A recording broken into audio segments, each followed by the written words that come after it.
समझ नहीं आ रहा अपने सैलरी इंक्रीमेंट का क्या करूं। बेटा इतना क्या सोच रहा है? अपने म्यूचुअल फंड्स के एसआईपी का टॉप अप करा ले। This is the right time. क्या? समझ में नहीं आया। बेटा इतना क्या सोच रहा है? अपने म्यूचुअल फंड्स का एसआईपी टॉपअप करा ले। This is the right time. अब समझा।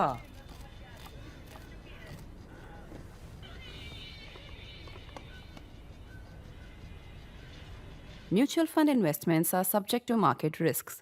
Read all scheme-related documents carefully.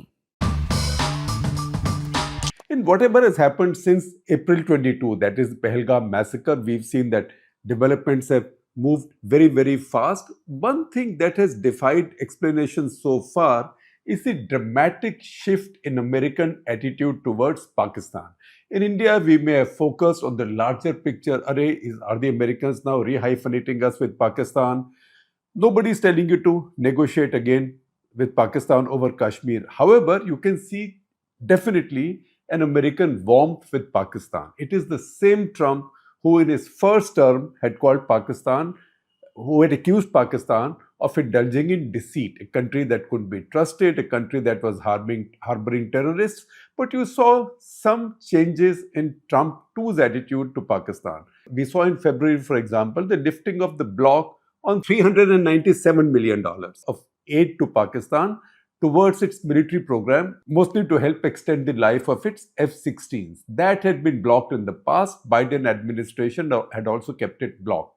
That was released. Then in his State of the Union address, Trump thanked Pakistan, praised Pakistan. That made Pakistan very happy. It was probably the only country in a large swath of the world that he mentioned by name. And he thanked them for handing over a terrorist to them who was involved in the bombing that killed a bunch of American soldiers in Kabul around time American forces were withdrawing from there and Taliban were taking over. So that was a very special thank you note. And then we saw after the ceasefire, after Trump boasted several times that he had brokered the ceasefire because he told both India and Pakistan basically that he used trade as an instrument of diplomacy or leverage to bring about this ceasefire. In fact, he also added in one of his tweets that nobody has used trade in diplomacy as well as I have done. That's what he said. He also said in an interview to Fox News, Pakistanis are brilliant people. They make some incredible products. We can trade with them. We can buy these from them. So everybody wondered what these products are. And that has remained a bit of a mystery. That has also confused a lot of the Trump watchers, Washington watchers, Pakistan watchers. Although in the second Trump era, nothing surprises anybody anymore. But something dramatic has happened between Pakistan and Trump. If you want to understand that, you have to keep in mind two things. One is cryptocurrency, which I know nothing about. And second is rare earths or rare minerals, which I might know something about. But the claim that Pakistan has trillions of dollars worth of rare earths, that is not something that's been proven as yet. And the regions of Pakistan which might have these minerals have other issues besides the fact that the Chinese treat those as their own. That said, remember these two factors. There is a third factor to this, and that is lobbying. So what did the Pakistanis do? When Trump 2 came in, Pakistanis saw an opportunity and they figured that Trump is transactional, not necessarily at a big level, at a high level. That's what the Pakistanis understood. So they could not compete with India when it came to big deals between nations, big systems to import from America, also big trade arrangements, big manufacturing of critical products in India, shifting them from China. Those are the large sovereign to sovereign issues. What the Pakistanis focused on was what was personal, albeit small. You can call it tucha, but that is what the Pakistanis focused on. So very early on, and how do we know this? There's a lot to read, and I've read a lot, and frankly, the more I read, the more I confused, and I'm afraid of crypto, and that's the reason I've been diffident. And this episode is also coming to you late. I thought I will talk about something else because I'm just afraid of the word crypto because I don't understand it. I understand real money, but crypto, I don't know. There must be something to it because it is very popular. In early January, Pakistan hired a lobbyist in Washington, and this lobbyist is somebody who was known to be close to Trump's family. So Pakistan was not appealing to Trump at a policy level or sovereign to sovereign level. He is appealing to him at a family personal level. This lobbyist joined in, and then an American billionaire, Gentry Beach, he goes to Pakistan. He's a Texas financier and a Donald Trump Jr. friend. He goes to Pakistan. Probably this is brokered by this new Pakistani lobbyist. He goes and he meets Shahbaz Sharif directly and his entire cabinet. He's a Texas financier. He then also boasts at a Mar-a-Lago dinner that wherever I go, they treat me like President Trump. Obviously, because he knows that many countries know that the approach to Donald Trump has to be personal and through his family. And Donald Trump and Trump family have also redefined how business is done by the ruling family, quote unquote, of America. Now the distinction between what is the family and what is the government is blurring. Although the White House keeps on saying that all of Trump family's businesses are now in trusts, which are controlled by his children. So the president has nothing to do with them. They've also said that the Trump organization, which is basically a real estate organization, will not do any deals in any country while he is president. At the same time, these other companies are now creating other businesses, particularly in cryptocurrency. That's why it's so important. Now, just after Gentry Beach has been to Pakistan and has met Shahbaz Sharif and his cabinet, no less, right? The Pakistanis can really roll out the red carpet. Very often, they can roll out the red carpet to welcome you. And on the way back, every member of the delegation might get a copy of a finely woven tribal carpet. That is what Ziaul Haq used to do to many people, including to foreign journalists who came visiting. So Pakistanis are very good at that. Soon after, Gentry Beach's son, that is Gentry Beach Jr., aged just 20, he comes into Pakistan, and who does he meet? He meets the finance minister of Pakistan, Mohammad Aurangzeb, who is a former JP Morgan Chase guy.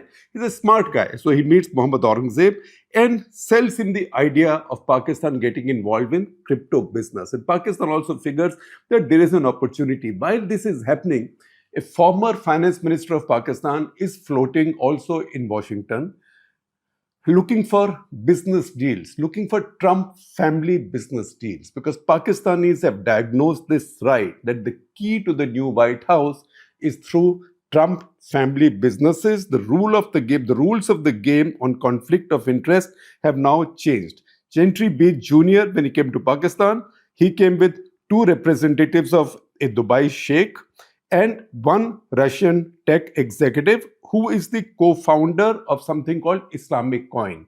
So that's also a crypto business. Also accompanying him was Kelly Whitlock. Kelly Whitlock is chief business officer of a US blockchain firm. Her sister is married to US Secretary of Defense Pete Hegseth. In fact, the Wall Street Journal story, and we have to thank Rebecca Bellhouse and Angus Burwich who have done this story. Fine, wonderful story. I will share a link with you. Kelly Whitlock's sister is married to Pete Hegseth. In fact, at Donald Trump's inauguration, she's sitting right behind Pete Hegseth and his wife, who's her sister. So that connection is there. But once again, Department of Defense, US Department of Defense is quoted by the Pentagon as saying, but this has nothing to do with Secretary of Defense's own businesses, etc., etc. This is a private business. She's also accompanied by the CEO of her firm. This is when Pakistan dramatically decides to set up a National Crypto Council. In this National Crypto Council, they appoint as an advisor a man called Jianpeng Zhao. Jianpeng Zhao, if I pronounce his name right, you will see the spelling.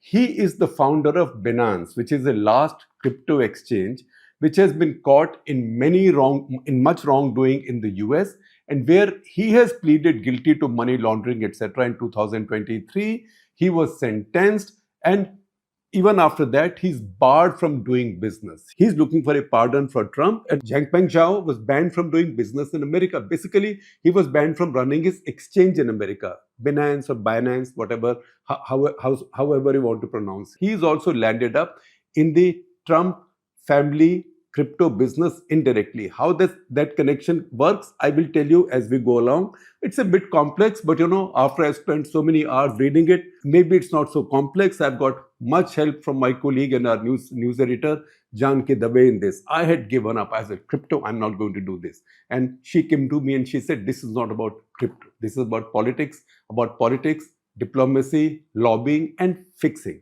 which is what the Pakistanis have done quite brilliantly. So what happens? Jiangpeng Zhao is appointed an advisor to this Pakistani National Crypto Council, right, which has just been set up. This in a country where crypto is still illegal. In fact, just yesterday, Pakistani State Bank, their equivalent of Reserve Bank, State Bank of Pakistan, and also the Pakistani Ministry of Finance told their finance ministry's standing committee, National Assembly standing committee, that crypto is illegal in Pakistan. So whatever you're saying right now, you're floating in an illegal environment. Unless the government changes the law and makes crypto legal, it is all illegal. Nevertheless, Pakistan is after something else. So they set up this crypto council where Jiangpeng Zhao becomes an advisor. As that happens, then a young man called Bilal bin Saqib. Bilal bin Saqib is also a bit of a crypto whiz. He is listed among the Forbes 30 under 30. He is appointed an advisor. To a firm called World Liberty Finance Incorporated, WLFI. WLFI is run by Zach Witkoff. Name sounds funny. Zach Witkoff is the son of Steve Witkoff. Steve Witkoff is also a well-known property developer, an old friend and camp follower of Trump's, and now Trump's special envoy to the Middle East and increasingly also to Russia. He's been meeting Putin often, and apparently he's doing it for no salary, no compensation, and flying around in his private plane as well. His son obviously knows this Saqib bin Bilal, who's a kind of a global citizen because he's done much work in Britain. He's been a speaker on the crypto circuit in the US as well. He appoints Saqib bin Bilal as an advisor to his company, that is WLFI. That is, DFI is decentralized finance. Crypto is a very ideological thing. People who do crypto, they say governments, regulators control too much and they discourage innovation. And that's why they use expressions like decentralized finance. So Saqib bin Bilal becomes an advisor there. And as the Wall Street Journal then says, one sentence, and I'm quoting that sentence straight from the Wall Street Journal, Pakistan now had a Trump connection. Pakistan in a jiffy set up the Crypto Council of Pakistan and young Bilal was appointed its head. At age 32, you try to do something like that in India, it will take you months and months and months and reams of file work, and maybe somebody will go to court and there will be objections, etc. How does a 32-year-old head a council like that, an empowered council like that? But that is what the Pakistanis did. They are very fleet-footed with stuff like that. Remember how quickly, how dramatically they had moved with the Chinese, between the Chinese and the Americans in 1971, brokering those secret visits by Henry Kissinger to Beijing to bring about a Chinese-American thaw to counter the Soviet influence at that point. Now what happens? April 26. This is just 4 days after Pahalgam. This is when India and Pakistan are putting restrictions on each other. Pakistan has banned all movement of aircraft from India.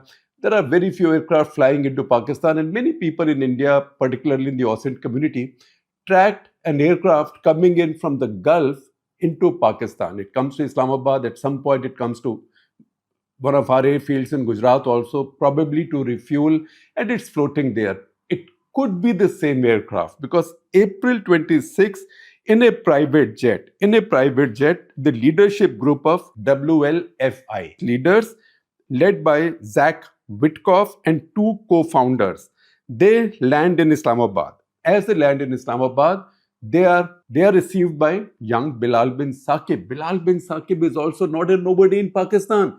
His dad-in-law, it's like, janta hai mera baap kaun hai? In this case, janta hai mera sasur kaun hai? Do you know who my father-in-law is? His father-in-law is Lieutenant General Omar Bukhari, who's currently the Corps Commander of Peshawar. He gets audiences with the Army Chief anytime he wants, for himself or for anybody else. He's also been appointed now an advisor to the Pakistani Finance Minister in the rank of a Minister of State. The fact that he is the son-in-law of the Corps Commander in Peshawar, that was first highlighted by Pakistani columnist and strategic scholar who also writes for us, Aisha Siddiqa. So Bilal bin Saqib now became a key figure, and Bilal bin Saqib was now floating with WLF leadership. This leadership in Pakistan was fated. They met key people in Islamabad. After that, they flew to Lahore. There was a ceremonial reception for them in the Lahore fort, which is what is normally done with patakas. You can see those pictures. These have all been posted. These have all been posted on Instagram, and we'll be sharing these with you. There was a big celebration. It was a full Pakistani treatment. And after that, there was a fireside chat in Shalimar Garden where young Witkoff said, this is a junior Witkoff said that your country is sitting on trillions of dollars worth of rare earths. From where did he find those? I don't know. There are lots of Pakistanis who believe that. I believe even the army chief in Pakistan believes that because he's a believer in the scriptures and things. So he thinks that because Pakistan is the new Medina, so just as the original Medina was fated to have great mineral wealth, mostly oil, similarly, this modern Medina is also fated to have great mineral wealth. I'm not sure if there's any more evidence besides this of these trillions of dollars worth of rare earths in Pakistan. But once again, I would like to underline the fact that all the minerals are generally in Pakistan's western frontier areas, which has many claimants on the region, and also the Chinese are there in strength. So are they going to appreciate the Americans now getting a cheap, easy deal there? I think there'll be issues there.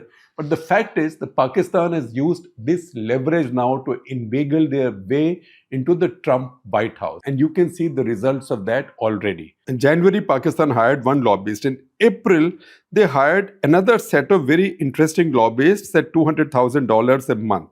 So this was a lawyer, and these are all lobbyist filings, because in America, you have to file, particularly if you work as a foreign agent. You can legally work as a foreign agent, but you have to make disclosures. At $200,000 a month, $2 lakh a month, they hired a lawyer plus 2 advisors.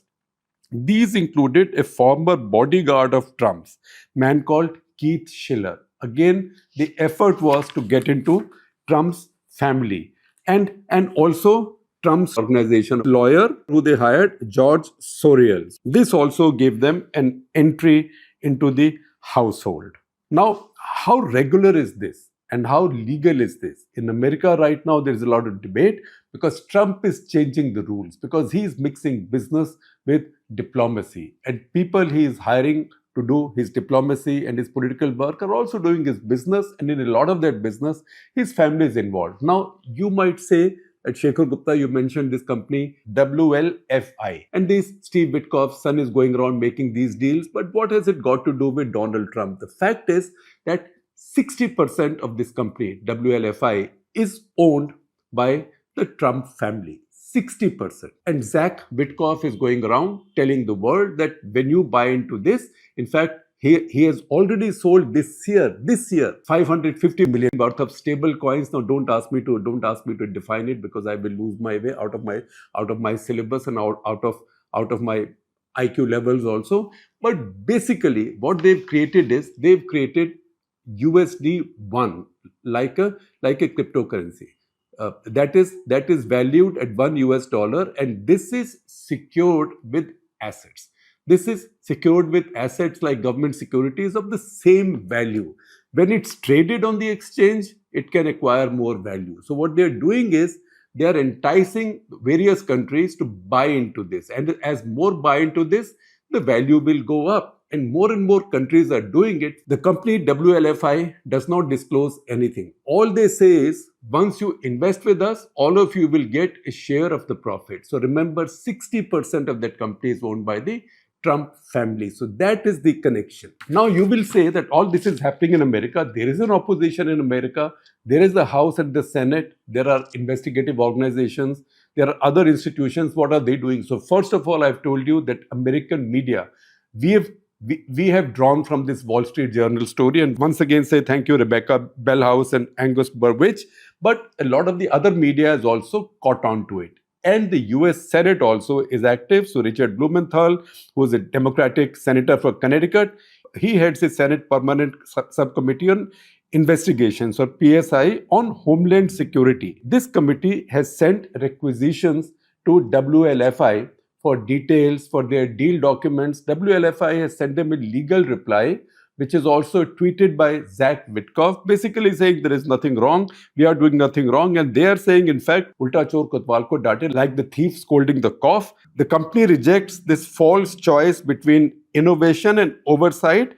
This is misuse of regulatory authority, and this suppresses lawful innovation. But they have not turned over any documentation on their deals, including with Pakistan, to the Senate Homeland Security Inquiry Committee as yet. So that's a story that's playing out. It will play out. However, within Pakistan, I can see some concern from people, good people, who are saying that, look, this may not be the safest thing to do, because crypto assets is not where you put your reserves, because Pakistan doesn't have so much spare money or a sovereign wealth fund. So there's an article from Khurram Hussain in Dawn, which I'm sharing with you, and also Yusuf Nazar, who's a former Citibank top executive and also author of the book The Gathering Storm. Both of them have held out warnings against getting too besotted with crypto. But you know what's happening is the Pakistanis are not doing it for money. The Pakistanis are not doing it because they love crypto. The Pakistanis are doing it